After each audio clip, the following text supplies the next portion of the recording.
Hello friends, welcome back to my channel মিনির cook house with blog. আশা করছি তোমরা সবাই খুব ভালো আছো। তোমাদের ভালোবাসা আমিও বেশ ভালো আছি। আজকে আমি ছোট্ট একটা ভিডিও তোমাদের সাথে শেয়ার করব।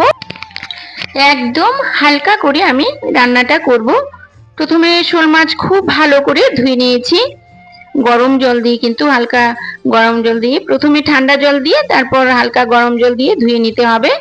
তারপর কিন্তু নুন হলুদ মাখিয়ে 10 মিনিট রেস্টে রেখে দেব।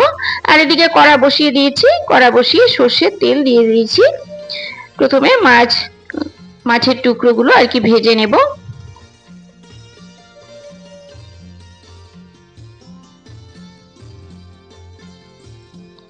শোল মাছের ঝোল কিন্তু হালকা পাতলাও ভালো লাগে খেতে, আর একদম মাংসের মতো রান্না করলেও কিন্তু খেতে ভালো লাগে।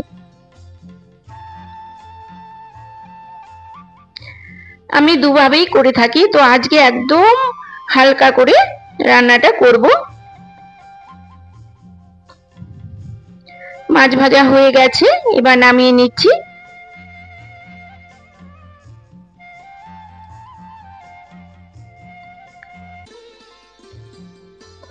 এবার কিন্তু দিয়ে দিয়েছি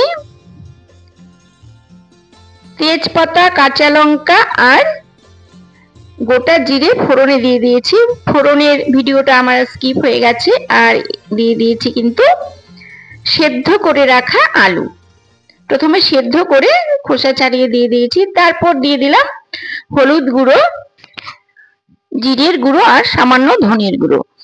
হলুদ গুঁড়ো আর জিরের গুঁড়ো কিন্তু 1/4 টিস্পুন করে দিয়েছি, যেহেতু পাতলা করে রান্না করব।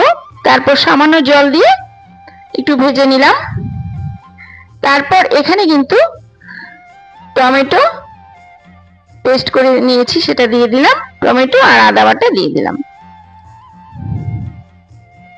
এই রান্নাটায় আমি একদম পেঁয়াজ রসুন ইউজ করব না। টমেটো বাটাটা দেওয়ার পর কিন্তু কষিয়ে নেব। প্রথমে 3-4 মিনিট ঢাকা দিয়ে রাখবো, তারপর ঢাকনাটা তুলে কষিয়ে নিতে হবে। আর আমি কিন্তু একদম কম তেলে রান্না করি। কষানো হয়ে যাওয়ার পর 2 গ্লাস জল দিলাম। তোমরা কিন্তু তেলটা তোমাদের পছন্দ মতো দেবে, যে যেমন তেল খেতে ভালোবাসো। এবার ঢাকনা দিয়ে দিলাম তাড়াতাড়ি ফুটে ওঠার জন্য। আমার একটু তাড়াহুড়ো আছে বলে আমি ঢাকনা দিয়েছি। এবার ফুটে যাবার পর কিন্তু ভেজে রাখা মাছ দিয়ে দিলাম। এভাবে হালকা করে রান্না করে খেতেও কিন্তু ভীষণই ভালো লাগে।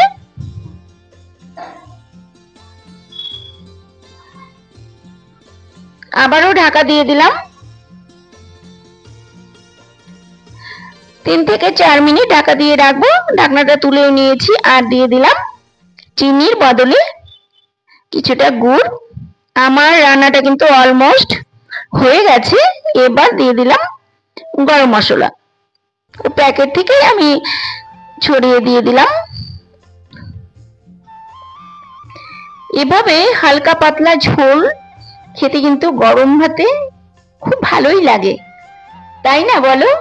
প্লিজ তোমরা স্কিপ না করে পুরো ভিডিওটা দেখো। আর ভালো লাগলে একটা লাইক করে দিও, শেয়ার করে দিও, আর সাবস্ক্রাইব করার অনুরোধ রইল।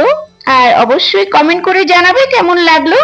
তোমাদের এক একটা কমেন্ট কিন্তু খুবই প্রয়োজন। রান্নাটা কমপ্লিট হয়ে গেছে, এবার ঢেলে নিলাম। দেখো কেমন লাগলো তোমাদের এই রেসিপিটা, তোমরা কিন্তু অবশ্যই জানাবে। আজকে এই পর্যন্ত। সবাই খুব ভালো থেকো, সুস্থ থেকো। আবার চলে আসবো নতুন রেসিপির সাথে। ধন্যবাদ।